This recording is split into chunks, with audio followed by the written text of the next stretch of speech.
Murphy here. Welcome. Happy to have you again with me in the waiting room. And today's topic we're going to be talking about is about finding a prosthesis external to your body after having a single or a double mastectomy.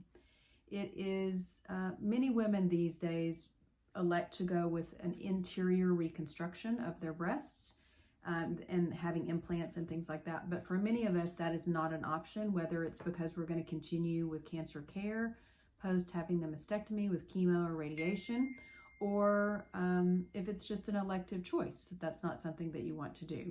There is more and more research that shows that some women have very adverse reactions to interior implants, but that's a topic for another day. Today we're going to look at exterior prosthesis. When I started this journey, when I was first diagnosed with cancer, I was 46. By the time I had the mastectomy, I was 49. And getting a prosthesis was a very interesting experience, and that's some of what I want to share with you today. We're going to take a look at, with the professional that I actually worked with to get fitted, we're going to take a look at the prosthesis themselves, which are usually made out of silicone. We're going to just kind of walk you through the process, show you what those bras look like using me as a model. I'm not crazy about that, but I'm the only model I have, so you'll have to deal with it, or I'll have to deal with it. And then we'll look at actually one of the catalogs with some of the examples of different styles and things that you can order for yourself. Most of the time, health insurance does pay for a prosthesis, usually one set a year. That's the common that I hear from most women, and up to 6 bras a year. May not seem like much, but it is what it is, and at least it pays for something. So check with your individual insurance as you're going through this process, and they will advise you on what they allow per your policy. Anyway, I hope you enjoy this, and I hope you find it useful. Thank you.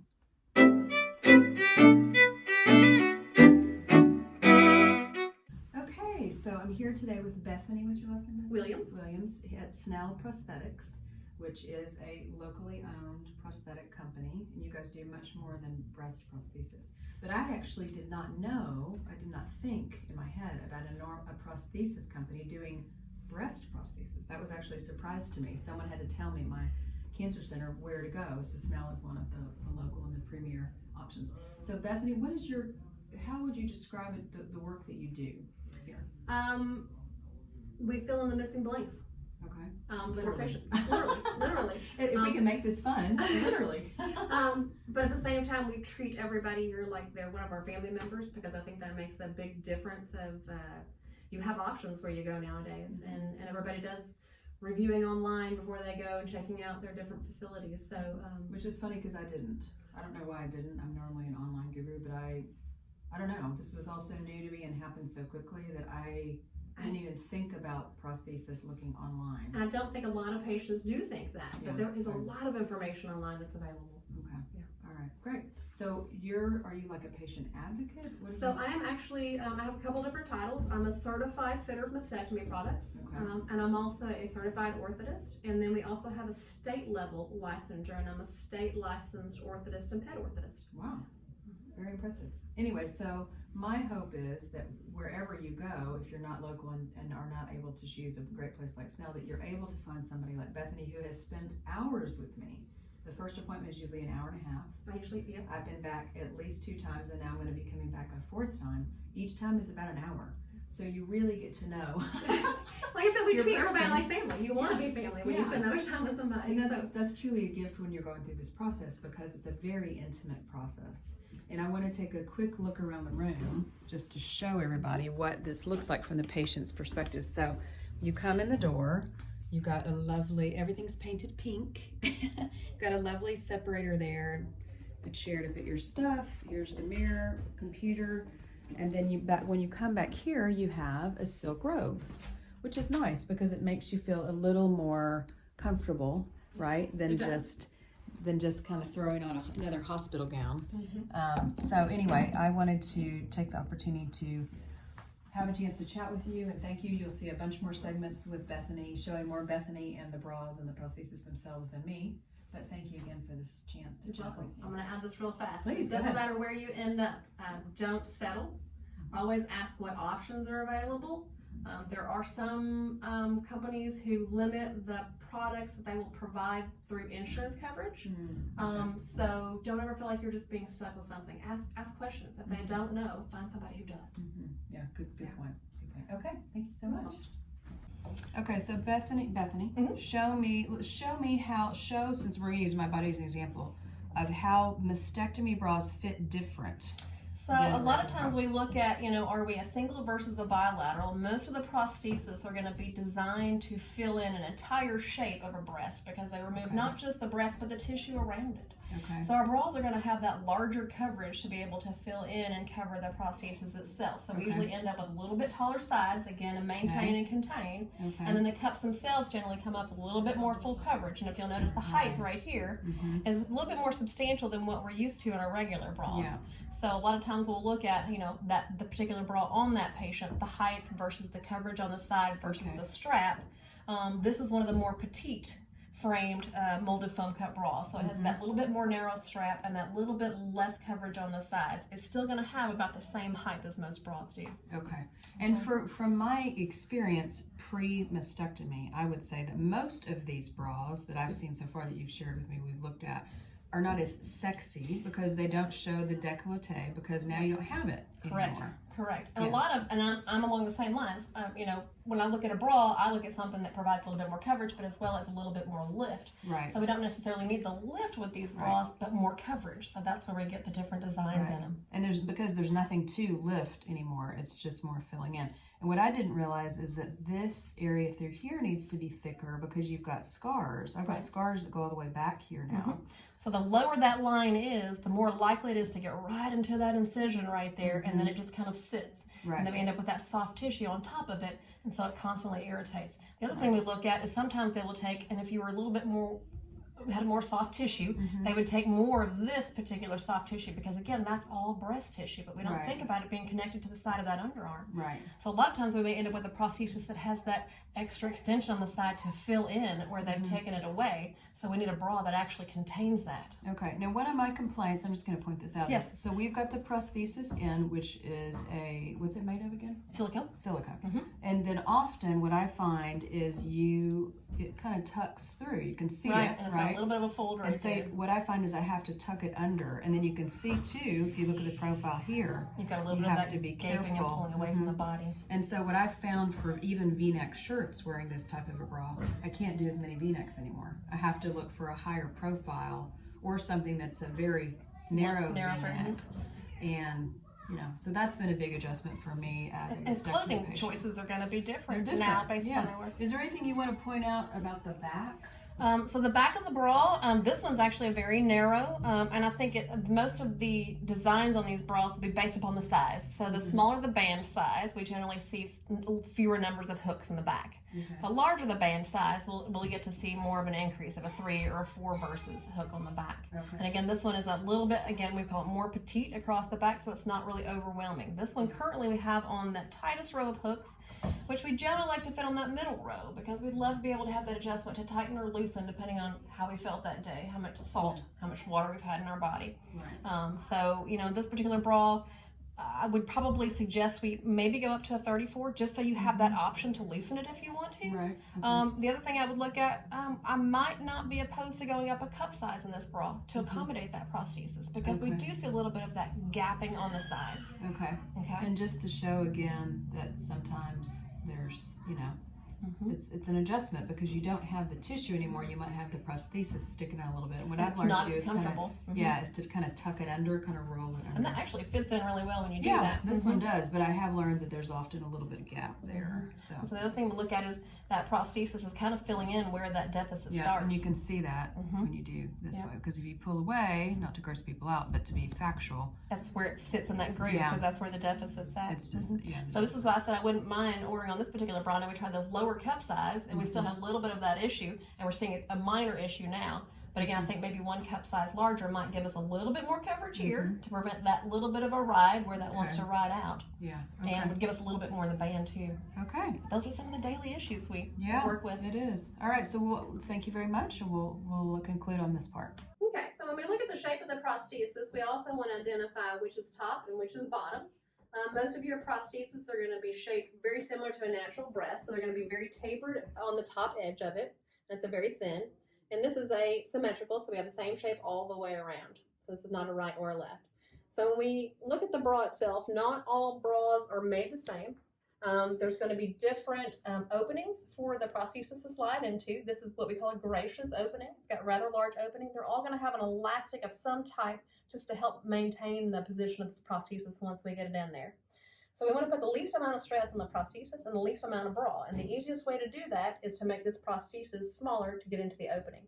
So we're going to take the top to the bottom, and if you'll notice, no fingernails or tips of fingers are involved in the prosthesis. Some of these are a little bit more delicate than others, and the last thing we want to do is puncture it.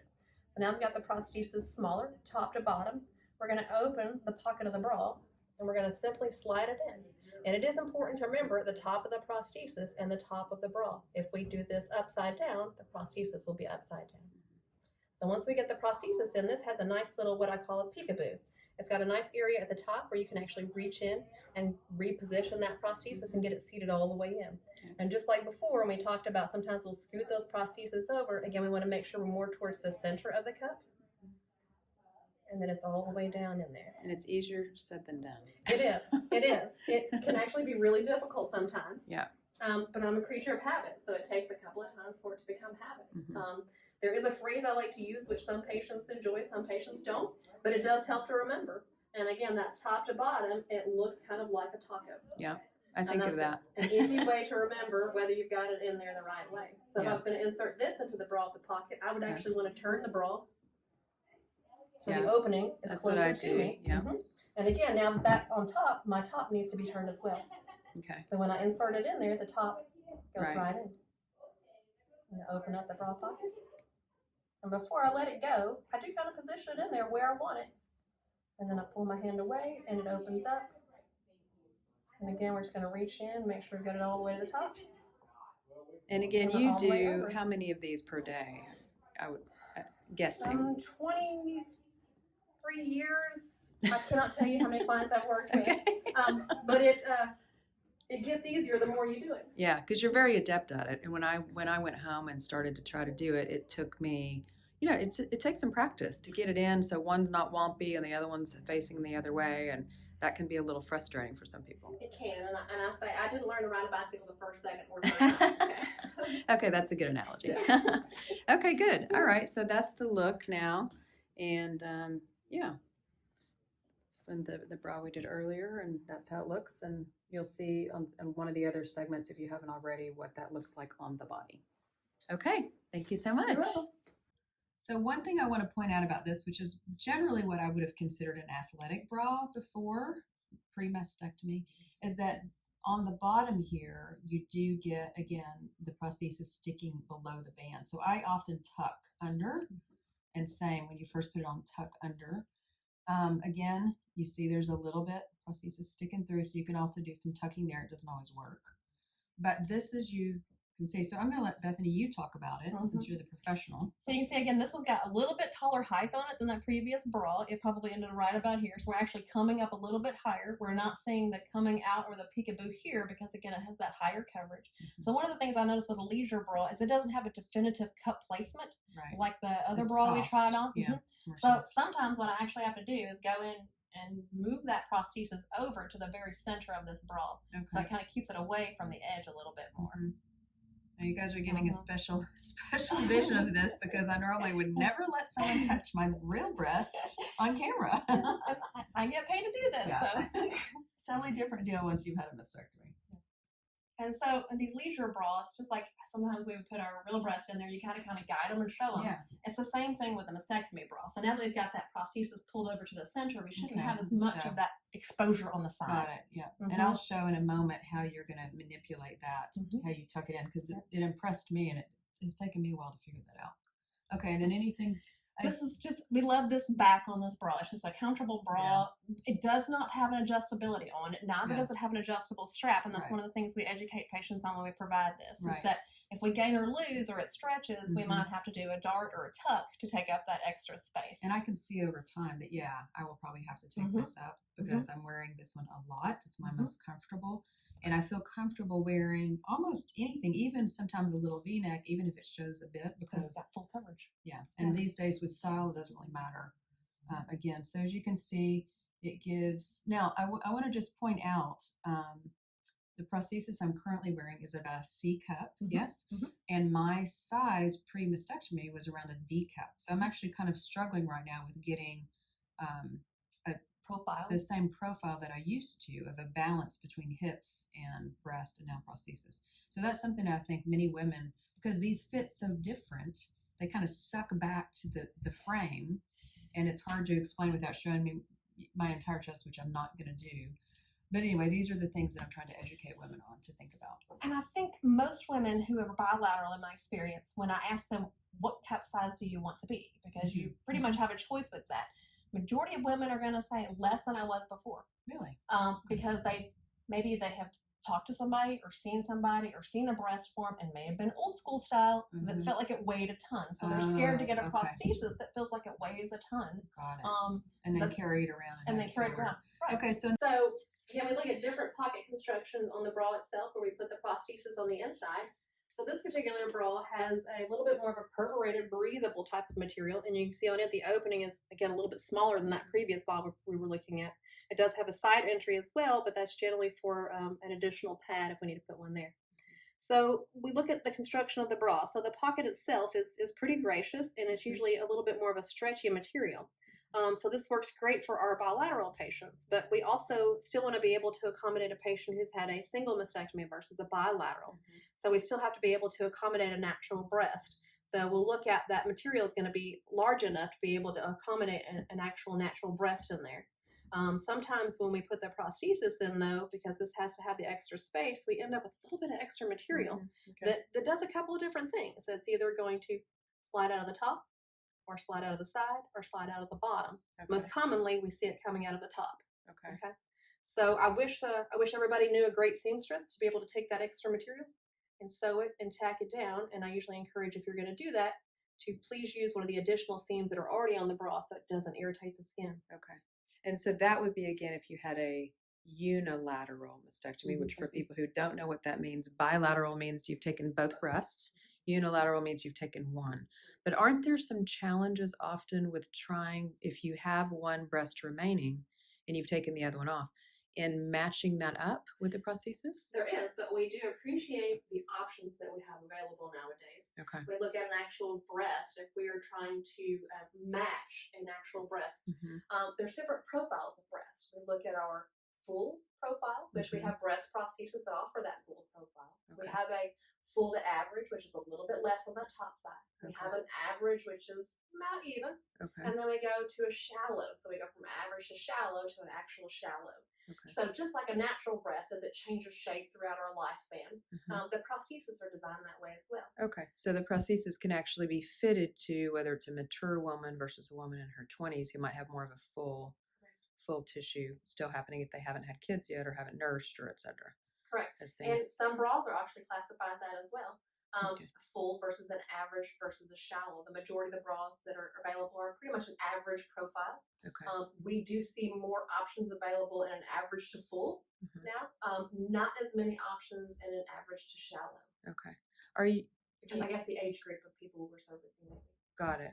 Okay. So this is one of our manufacturers, which we enjoy using their products. There are several manufacturers out there that make different mastectomy products. This is American Breast Care, and this is their new catalog, which I appreciate. They've updated. They've given us some new selections. The other thing I appreciate about this is that every single model in this catalog is a breast cancer survivor. I love that. Me too. Love it. Me too. Yeah. So we get to see what real people look like. Yeah. Not just models. Yeah. So within the catalog, it pretty much breaks it down into breast prosthesis and bras. It also tells you about their company, which I appreciate. Nice. Every single person in there, what they do, and how to get a hold of them. Yeah. So again, we talk about different selections. We work with a large variety of patients, depending on age, health, location. So we talked about, again, being able to match a natural breast. So we look at the different prostheses that are available. And if you'll notice, there's several different styles. We talk about asymmetrical versus a symmetrical. If we have to fill in that extra tissue on the side. We also talk about different weights on these prostheses, because if we're matching a natural breast, it's going to significantly weigh more than a prosthesis does. Makes sense. So we want to be able to adjust the weight of those prostheses. So there's different weights as well as profiles out there, and sizes and shapes, as well as partial prosthesis. Not everybody has their entire breast removed. So you're saying from a lumpectomy, or for breast example. conserving surgery, they may remove a portion of it. Sometimes they only need to fill in part of it. Okay. So they offer that as well. And again, different thicknesses, different sizes, Okay. to be able to accommodate each patient's needs. I didn't realize that was an option, but that's cool on the lumpectomy, because I hear from a lot of women in my online groups that with a lumpectomy, they wish they'd done a mastectomy because of the challenges of trying to match it up again. It is. So there are a couple of great prostheses out there that we are using for our partials. There is a great one made by True Life. It's called the Recover. It is a multiple layer prosthesis, which we don't get in a lot of options in those. So it could be 1 layer, 2 layers, or 3 layers. The other thing I appreciate is you can offset where that layer goes. So maybe if we need more of a lower quadrant, then just to show some more of the symmetric different. And these come in all different weights now. I mean, mine together probably weigh maybe 2-3 pounds. And yours are considered a pretty lightweight as far as the prosthesis goes. I really like them. So I love the fact that they kind of break it down here. It's an average profile. It gives us a triangular shape. It's available in a blush. It's a lightweight, clear combination. So, you know, a lot of times we can look at basic information and then be able to go from there to choose from. And if you'll notice, most of these prostheses come sizes 1 through 12. 1 through 14. And what does that mean, 1 through 12 versus 8? We're used to in the regular bra world, A, B, C, D, E, etc. So how does that work? So this breaks down, and most manufacturers will give you a size chart because a 32B is going to be a different size than a 44B. Okay, got it. So most of our manufacturers will break it down per size chart, and this is just a basic size chart, and it's just like shoes and pants. You start from this area and you go from there. Okay, so that's something that if you're working with somebody one-on-one, then clearly it really helps to have, in my experience, to have somebody help you with it. Because it's a little overwhelming. It's so different from buying a regular bra. And there's a lot of information that goes into it when you look at it too. So if we look at, like say, a standard, say 36C, we follow that down. We could be anywhere from a large in some of these prostheses to a size 6. And again, you follow the same column down, size 6. So it's a starting point. So they're saying if you wear this size 36C, we should need a size 6 with this prosthesis. And generally you start with what you had in the past, and then you determine with trying things on if you're going to want the same, as you said in another video, you're going to want the same kind of level of not coverage, but form. Correct. Or if you want something less or a little bit more. Correct. And it's sometimes hard to make that decision when somebody asks you. Right. It's like saying, you have to try these pants? You have to try them on and wear them to kind of see what looks good and what feels good. Same thing on the prosthesis. You need to be able to try that on with your normal clothing to see what that looks like.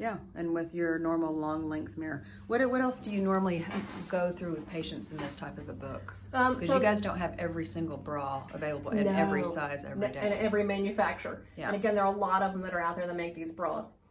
So these are just some examples. These are just some examples of the bras that are available. And again, we talk about, you know, not only sizes. Some of these bras are limited in sizes. Not every bra is available in every size or every color. As you can see, these are available only in beige. The other thing we look at is, again, that profile. So if we are using an average style profile prosthesis, we want to stick with an average profile bra. So if we wanted to go with this particular bra for your prosthesis, which are an average, this one might end up being a little bit too much cup, or we might have a little bit too much voided space on the top of that cup because the prosthesis is an average cup. So sometimes in these bras we have to be a little bit creative, but this is the bra that you really wanted, and we liked it really well. That's the one we tried on today. Then we would maybe go up a size or down a size to be able to accommodate. So if we're using an average prosthesis with a full bra, sometimes we'll go down a cup size to make it fit better. And what's your take generally? I mean, a lot of what I've seen in the catalogs are a lot of the looks and feels of these bras. Now, this is more modern than what I came in the first time, and even in December. But a lot of the colors, this is an exception, but a lot of the colors and the fits look more old to me, older. I've heard the phrase "my grandma bras." Exactly. That's the first time I was really disappointed. I was like, "Gosh, am I never going to have a sexy bra again? Are they all going to look like, you know, my grandma bras, the seam in the middle?" Yes. So what's your thought on that? Our industry is changing, and I think like with most anything in the medical industry, anytime we get new updates, it's a blessing. So I'm along the lines that there's an ever-changing evolution as far as products that are available. I can tell you now versus 20 years ago, there weren't a lot of seam-free options. Right. If they were a molded foam cup and they were a very rigid bra. Now we have more seam-free options than we've ever had before. Yeah. Because our clients are asking for it. And a lot of our manufacturers are coming around visiting with us on a yearly basis, if not sooner, saying, what are your clients saying about these products? They're getting feedback from the people who are wearing them. And then from that, they're redesigning the products. Okay. So note to self, manufacturers, please come and visit people like Bethany who see the patients day after day after day, and they can give you accurate feedback. Yes. Plus the online surveys. Okay, thank you so much. This has been welcome. super helpful. Really appreciate it. Special thanks to Snell Prosthetics and Orthotics in Little Rock, Arkansas for allowing Bethany to speak with me, and especially thank you to her for sharing her time and expertise. Look for more videos from the waiting room, and you can always find more about me at JuliAnneMurphy.com. Thank you.